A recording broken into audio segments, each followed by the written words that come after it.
Welcome to my YouTube channel. आज की video में देखेंगे प्री बोर्ड परीक्षा 2024 सामान्य विज्ञान का पेपर कक्षा 10th। और यहाँ पर देखेंगे कि OMR शीट को किस तरह से भरना है। यहाँ पर परीक्षा तिथि डालेंगे और यहाँ पर विषय का नाम डालना है। यहाँ पर सामान्य विज्ञान है तो यहाँ पर सामान्य विज्ञान का नाम डालेंगे, यहाँ पर अपना नाम डालेंगे और इसके बाद यहाँ पर अनुक्रमांक डालना है। इसके बाद यहाँ विषय कोड, इसके बाद प्री बोर्ड परीक्षा है तो प्री बोर्ड परीक्षा वाला सर्कल ब्लैक करना है। और इसके बाद देखेंगे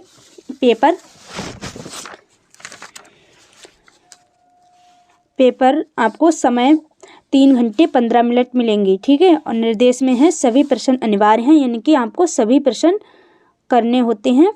और प्रारंभ के 15 मिनट परीक्षार्थियों को प्रश्न पत्र पढ़ने के लिए निर्धारित हैं, ठीक है। यानी कि प्रारंभ शुरू के 15 मिनट आपको प्रश्न पत्र पढ़ने के लिए मिलेंगे। इसके बाद यह प्रश्न पत्र 2 खंड आ एवं बा में विभाजित है। खंड आ में 20 अंक के बहुविकल्पीय प्रश्न हैं जिनका उत्तर OMR शीट पर दिया जाना है।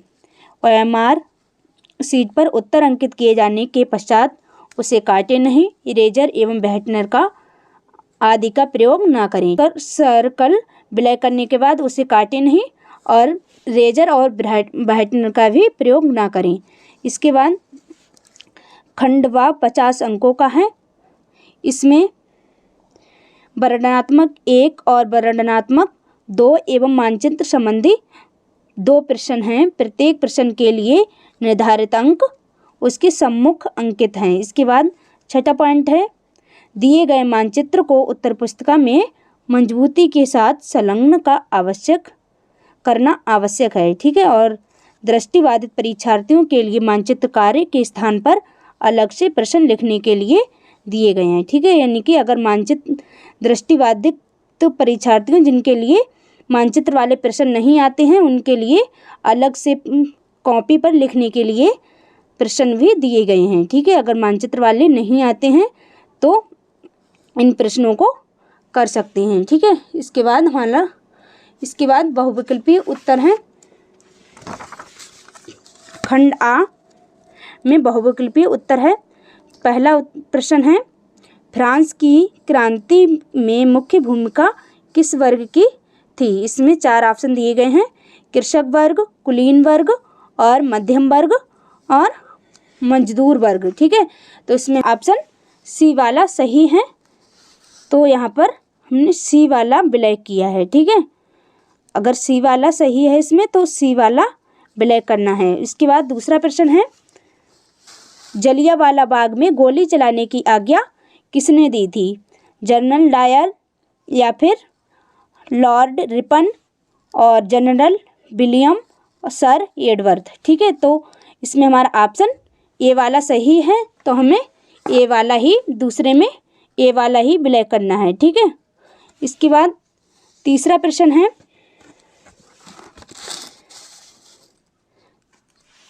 समरूप समाज का अस्तित्व किस देश में है। नॉर्वे और फिनलैंड, जर्मनी और स्वीडन, ब्रिटेन और फ्रांस, अमेरिका और कनाडा। तो इसमें हमारा प्रश्न नंबर 3 में है, इसमें हमें बी वाला ही ब्लैक करना है, ठीक है। और सर्कल बिल्कुल ठीक से ब्लैक करना है, बाहर बिल्कुल भी नहीं निकले। इसके बाद चौथा प्रश्न है, आर्थिक महामंदी का प्रारंभ किस वर्ष हुआ।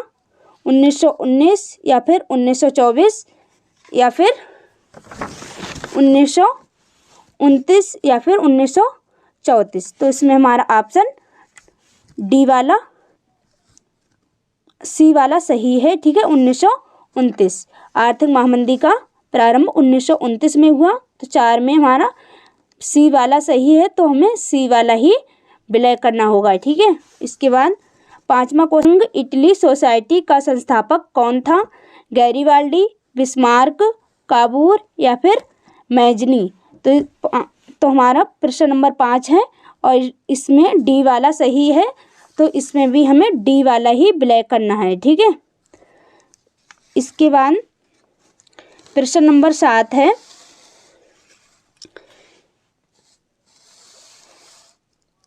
हिंद स्वराज पुस्तक के लेखक हैं। सरदार पटेल, बाल गंगाधर तिलक, महात्मा गांधी या फिर सुभाष चंद्र बोस। तो इसमें हमारा ऑप्शन वाला सही है महात्मा गांधी। ठीक है, हिंद स्वराज पुस्तक के लेखक हैं महात्मा गांधी। सी वाला ऑप्शन सही है 7वें का। तो हमें OMR शीट में सी वाले सर्कल को ही ब्लैक करना है। ठीक है, इसके बाद प्रश्न नंबर 8 है, प्रथम विश्व युद्ध का प्रारंभ कब हुआ था? 1914 या फिर 1939 या फिर 1919 या फिर 1942। तो इसमें हमारा ऑप्शन ए वाला सही है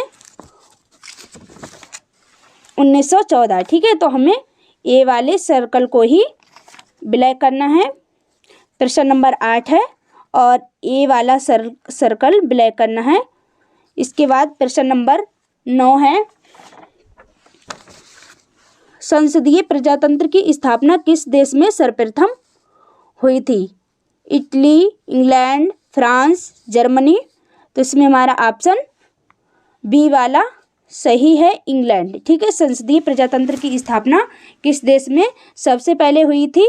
इंग्लैंड में हुई थी। तो इसमें हमारा ऑप्शन बी वाला सही है। तो इसमें भी हमें बी वाला ही ब्लैक करना है। ठीक है, 9 का बी वाला सही है, तो हमें बी वाला ही ब्लैक करना है। इसके बाद अगला क्वेश्चन नंबर 10 है, वर्तमान समय में भारतीय संघ में कितने केंद्र शासित प्रदेश हैं? 9, 7 या फिर 10 या फिर 8। ऑप्शन डी वाला सही है, केंद्र शासित प्रदेश 8 हैं। ठीक है, इसी तरह से आपको 8 वाला ही यानी कि डी वाला सर्कल ही ब्लैक करना है। और इसके बाद अगला प्रश्न है, भारतीय जनता पार्टी का गठन कब हुआ था? 1972 में या फिर 1976 में या फिर 1980 में या फिर 1984 में। तो इसमें हमारा ऑप्शन सी वाला सही है 1980 में। ठीक है, तो हमें 11वें का सी वाला ही ब्लैक करना है इसी तरह से। और इसके बाद अगला प्रश्न है 12वां, वह उद्योगपति जिसने 1920 के दशक में लागत को कम करने का निर्णय किया? बिल गेट्स या फिर जीवी फुलटन या फिर हेनरी फोर्ड या फिर कार्नेगी। तो इसमें हमारा ऑप्शन ही है हेनरी फोर्ड। ठीक है, तो हमें 12वें का सी वाला ही ब्लैक करना है। इसके बाद अगला प्रश्न नंबर 13 है, श्रीलंका कब एक स्वतंत्र राष्ट्र बना? 1946, 1947, 1948 या फिर 1949। तो इसमें हमारा ऑप्शन सी वाला सही है 1948। ठीक है, तो इसमें भी हमें सी वाला सर्कल ब्लैक करना है। इसके बाद अगला प्रश्न है 14, भारत में कितने प्रतिशत लोगों की मातृभाषा हिंदी है? 35, 40, 42 या फिर 48। तो इसमें हमारा ऑप्शन सी वाला सही है 42%। ठीक है, तो हमें सी वाला ही ऑप्शन यानी कि सी वाला सर्कल ब्लैक करना होगा। इसके बाद अगला प्रश्न है, निम्नलिखित पड़ोसी देशों में से मानव विकास के लिहाज में से किस देश की स्थिति भारत से बेहतर है? बांग्लादेश, श्रीलंका, नेपाल, पाकिस्तान। तो इसमें हमारा ऑप्शन बी वाला सही होगा। तो हमें बी वाला सर्कल ही ब्लैक करना है। ठीक है, इसी तरह से इसके बाद अगला प्रश्न है, 16 मुद्रा का निर्गमन किसके द्वारा किया जाता है? भारतीय रिजर्व बैंक द्वारा या फिर भारत के राष्ट्रपति द्वारा या फिर वित्त मंत्री द्वारा या फिर प्रधानमंत्री द्वारा। तो इसमें हमारा ऑप्शन ए वाला ही सही है, भारतीय रिजर्व बैंक द्वारा। ठीक है, मुद्रा का निर्गमन किसके द्वारा किया जाता है? भारतीय रिजर्व बैंक द्वारा किया जाता है। तो इसमें हमारा ऑप्शन ए वाला सही होगा 16 में। तो हमें ए वाला सर्कल ही ब्लैक करना है। और इसके बाद हमारा प्रश्न नंबर 17 है, इनमें से कौन सी एक फलीदार फसल है? दाल, मोटे अनाज, ज्वार, तिल या फिर तिल। तो इसमें हमारा ऑप्शन ए वाला सही है दाल। ठीक है, इनमें से कौन सी एक फलीदार फसल है? दाल है। तो इसमें हमारे लिए ए वाला सर्कल ब्लैक करना है। इसके बाद 18वां प्रश्न है, लाल पीली मिट्टी पाई जाती है दक्कन के पठार में, ब्रह्मपुत्र घाटी में या फिर थार रेगिस्तान में। तो इसमें हमारा ऑप्शन बी वाला सही है, ब्रह्मपुत्र घाटी में। ठीक है, लाल पीली मिट्टी ब्रह्मपुत्र घाटी में पाई जाती है। तो इसमें हमारे लिए 18वें प्रश्न में बी वाला सर्कल ब्लैक करना है। और इसके बाद रॉलेट एक्ट कब पारित हुआ था? 1918 में, 1919 में, 1920 में या फिर 1921 में। तो इसमें हमारा ऑप्शन बी वाला सही है, 1919 में रॉलेट एक्ट 1919 में पारित हुआ था। तो इसमें हमें बी वाला सर्कल ब्लैक करना है। और इसके बाद भारत में पंचायती राज की स्थापना हुई थी 1980 में या फिर 1990 में या फिर 1992 में या फिर 2004 में। तो इसमें हमारा ऑप्शन बी वाला, सी वाला बिल्कुल सही है, 1992 में। ठीक है, तो हमें सी वाला सर्कल ही ब्लैक करना है। और इसके बाद देखेंगे वर्णनात्मक एक। वर्णनात्मक एक में लगभग आपको 80 शब्दों में उत्तर लिखना है। ठीक है, इसमें हमारा पहला प्रश्न है, पूना पैक्ट पर किसके हस्ताक्षर हुए, उसकी 2 शर्तें लिखिए। आपको इसी तरह से कॉपी को लिखना है। वर्णनात्मक एक है तो इसी तरह से आपको हेडिंग बनानी है, वर्णनात्मक एक, और इसके बाद उत्तर क्रमांक डालना है।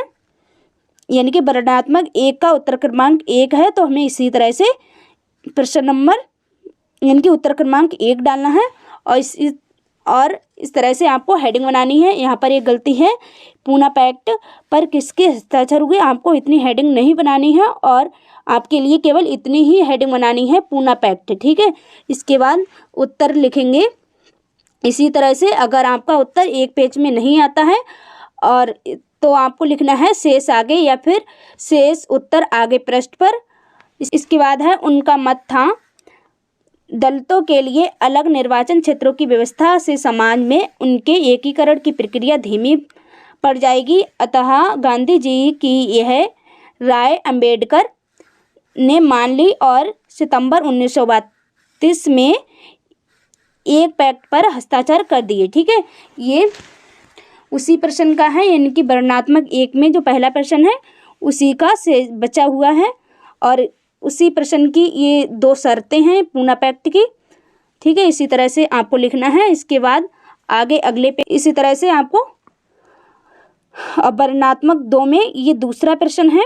इसी तरह से आपको हर प्रश्न में उत्तर क्रमांक डालना है। ठीक है, इसी तरह से हेडिंग बनानी है, काली मृदा का निर्माण, इसमें दूसरा प्रश्न है। और वर्णनात्मक एक में आपको हर प्रश्न के अथवा में मिलेगा। ठीक है, इसी तरह से पूना, अगर आपको ये पूना पैक्ट वाला नहीं आता है तो ये वाला प्रश्न कर सकते हैं, जैव और अजैव संसाधन क्या होते हैं, कुछ उदाहरण दें। ठीक है, इसके बाद मैंने यहाँ पर ये वाला किया है ऊपर वाला। अगर आपको ऊपर वाला नहीं आता है तो दूसरा वाला कर सकते हैं, जैव और अजैव संसाधन क्या होते हैं, कुछ उदाहरण लिखिए। और इसके बाद दूसरा प्रश्न है, यूरोप में राष्ट्र के विचार के निर्माण में संस्कृति ने किस प्रकार की महत्वपूर्ण भूमिका निभाई, उदाहरण सहित स्पष्ट कीजिए। ठीक है, तो यहाँ पर ये वाला है काली मृदा का निर्माण और उसकी विशेषताएं। ठीक है, अथवा वाला यहाँ पर है। तो काली मृदा का निर्माण यहाँ पर हेडिंग बनानी है और इसके बाद लिखना है। ठीक है, और कॉपी के दोनों तरफ इस तरह की लाइन बनानी है आपको, इसी तरह की आपको हेडिंग बनानी है और इसके बाद उत्तर लिखना है। ठीक है, इसके बाद प्रश्न नंबर 3 है, कृषि की 3 समस्याओं का उल्लेख कीजिए। ठीक है, इसके अथवा में भी एक है, फ्रांस की क्रांति कब हुई और इसका मुख्य कारण क्या था। ठीक है, तो यहाँ पर कृषि की 3 समस्याओं का उल्लेख है। पूरा प्रश्न नहीं लिखना है आपको, यहाँ पर केवल कृषि की 3 समस्याएं हेडिंग बनानी है। ठीक है, इसके बाद कृषि की 3 समस्याएं निम्नलिखित हैं, इस तरह से लिख देना है और इसके बाद इसी तरह से आपको उत्तर लिखना है। ठीक है, जिस तरह यहाँ पर लिखा हुआ है। इसके बाद उत्तर क्रमांक 4 है, यानी कि हर प्रश्न में आपको उत्तर क्रमांक डालना है और उत्तर क्रमांक 4 का उत्तर आगे दिया हुआ है अगले पेज पर। इसी तरह से लिखना है आपको बिल्कुल, ठीक है। प्रथम विश्व युद्ध के पश्चात होने वाली महामंदी, ठीक है। प्रश्न 4 है, प्रथम विश्व युद्ध के पश्चात इनकी बाद होने वाली महामंदी की समीक्षा कीजिए। तो यहाँ पर आपको पूरा प्रश्न नहीं लिखना है। प्रथम विश्व युद्ध के पश्चात होने वाली महामंदी, इस तरह से हेडिंग बनानी है। उसके बाद इस तरह से ही आपको उत्तर लिखना है और यहाँ पर लिखा हुआ है शेष उत्तर आगे पृष्ठ पर, ठीक है। इनकी यहाँ पर बचा हुआ उत्तर आगे पेज पर दिया का भारतीय व्यवस्था पर प्रभाव, ठीक है। 1928 में से 1934 के बीच भारत में आयात और निर्यात में 50% की कमी आई। ये वाले यानी कि वर्णनात्मक 1 में 4% तक ही है। इसके बाद वर्णनात्मक 2 शुरू होता है और वर्णनात्मक 2 में आपको लगभग 150 यानी कि 150 शब्दों में उत्तर को लिखना है। इसमें 5वां प्रश्न है, सत्याग्रह यानी कि महात्मा गांधी द्वारा चलाए जाने वाले असहयोग आंदोलन के क्या कारण थे और उसे उन्होंने क्यों स्थगित कर दिया। इसके बाद इसके अथवा में है, सत्याग्रह का क्या अर्थ है, सत्याग्रह पर महात्मा गांधी के क्या विचार थे। तो यहाँ पर वर्णनात्मक 2 में 5वां प्रश्न है। इसी तरह से आपको वर्णनात्मक 2 हेडिंग बनानी है। उसके बाद 5वां प्रश्न है वर्णनात्मक का, तो यहाँ पर 5 उत्तर क्रमांक 5 डालना है, ठीक है। उसके बाद इसी तरह से आपको उत्तर लिखना है हेडिंग बना करके, ठीक है। सत्याग्रह का अर्थ, इसके बाद इसके अंदर की जो हेडिंग है चंपारण सत्याग्रह और शेष उत्तर आगे पृष्ठ पर, ठीक है। इनकी बचा हुआ उत्तर आगे पेज पर है। इसी तरह से, ठीक है, 5वें का बचा हुआ प्रश्न आगे पेज पर है। इसी तरह से आपको बिल्कुल लिखना है। इसके बाद आगे है भी 5वें प्रश्न का ही उत्तर है, ठीक है, क्योंकि यह लॉन्ग क्वेश्चन है। वर्णनात्मक 2 में 5वां प्रश्न है ये, ठीक है। इसीलिए कम से कम 2-3 पेज में आपको लिखना है वर्णनात्मक 2 का, क्योंकि 150 शब्दों में आपको उत्तर देना है। इसी तरह से आपको बिल्कुल लिखना है, ठीक है। अहमदाबाद सत्याग्रह 1918 ईस्वी, इसी की यानी कि वर्णनात्मक 2 में और प्रश्न नंबर उत्तर क्रमांक 5 का ये प्रश्न है। इसी तरह से बिल्कुल लिखना है। और इसके बाद वर्णनात्मक 2 में 6वां प्रश्न है, जर्मन एकीकरण की प्रक्रिया के बारे में एक संक्षिप्त लेख लिखिए, ठीक है। या फिर अथवा में है, चावल की खेती के लिए उपयुक्त परिस्थितियों का वर्णन कीजिए। इन दोनों प्रश्न में से केवल आपको एक ही प्रश्न करना है। तो यहाँ पर हमने चावल की खेती के लिए उपयुक्त परिस्थितियों का वर्णन किया हुआ है, ठीक है। इसी तरह से आपको बिल्कुल हेडिंग बनानी है। उत्तर क्रमांक 6 यानी कि आपको हर प्रश्न में उत्तर क्रमांक डालना ही है और इसी तरह से हेडिंग बनानी है। और हेडिंग के नीचे आपको एक लाइन छोड़नी है। जहाँ तक हेडिंग बनी हुई है उसके नीचे आपको नहीं लिखना है, उसके बाद ही लिखना है, ठीक है। या फिर एक लाइन बिल्कुल छोड़ देनी है, इसी तरह से जिस तरह यहाँ पर छुट्टी हुई है। और अगर एक पेज पर उत्तर नहीं आता है तो इसी तरह से लिख दें शेष उत्तर आगे पृष्ठ पर, ठीक है। और इसका उत्तर आगे पेज पर दिया हुआ है, ये 6 का ही उत्तर है आगे पृष्ठ पर। इसके बाद 7वां प्रश्न है, उपभोक्ता आंदोलन के कारण बताइए। हम उपभोक्ता आंदोलन को कैसे आगे बढ़ा सकते हैं। या फिर इसके अथवा में भारत में विदेशी व्यापार की किन्हीं 3 विशेषताओं की व्याख्या कीजिए, ठीक है। इन दोनों में से आपको कोई एक करना है। तो यहाँ पर उपभोक्ता के आंदोलन के कारण, ठीक है, यहाँ पर हेडिंग बनी हुई है उपभोक्ता के आंदोलन के कारण। इसी तरह से भी आपको एक हेडिंग बनानी है। इसके बाद उत्तर लिखना है, ठीक है, जिस तरह यहाँ पर लिखा हुआ है हेडिंग के नीचे, इसी तरह से आपको नहीं लिखना है, ठीक है। इसके बाद यहाँ से ही लिखना है या फिर एक लाइन बिल्कुल छोड़ देनी है, जिससे कि हेडिंग दूर से बिल्कुल साफ साफ स्पष्ट दिखाई दे। और इसी तरह से लिख दें शेष उत्तर आगे पृष्ठ पर, जिससे कि एग्जामिनर को पता रहता है कि यानी कि इसका बचा हुआ उत्तर आगे पेज पर दिया हुआ है, जिससे कि आपको बिल्कुल पूरे नंबर मिलते हैं। इसके बाद ठीक है, इसी तरह से बिल्कुल आपको लिखना है। इसके बाद प्रश्न नंबर 8 है, भारत में संचार के साधनों का वर्णन कीजिए। ठीक है, और इसके अथवा में तानाशाही का अर्थ और परिभाषा दीजिए तथा इसकी सम्मुख लक्षणों का उल्लेख कीजिए। 8वां प्रश्न है, तो यहाँ पर हेडिंग बनाई हुई है भारत में संचार के साधनों। ठीक है, इनके भारत में संचार के साधन कौन कौन से हैं, इसी तरह से आपको भी हेडिंग बनानी है। 3 साधन पूछ रहा है, तो भारत में तीन प्रकार की संचार सेवाएं हैं। ठीक है, इनके संचार के साधन 3 प्रकार के हैं। डाक तार सेवा, इसी तरह से भी आपको लिखना है। शेष उत्तर आगे पृष्ठ पर, इनकी बचा हुआ उत्तर आगे पेज पर है। इलेक्ट्रॉनिक माध्यम या जनसंचार। ठीक है, इसके बाद इनकी दूसरा संचार का साधन है ये इलेक्ट्रॉनिक माध्यम या फिर जनसंचार। इसी तरह से बिल्कुल आपको लिखना है। तीसरा है मुद्रण माध्यम। ठीक है, बिल्कुल इसी तरह से लिखना है। और इसके बाद ये सारे प्रश्न कंप्लीट हो गए। इसके बाद हैं निम्नलिखित स्थानों को भारत के रेखा मानचित्र में चिन्ह द्वारा नाम सहित दर्शाइए। सही नाम तथा सही अंकन।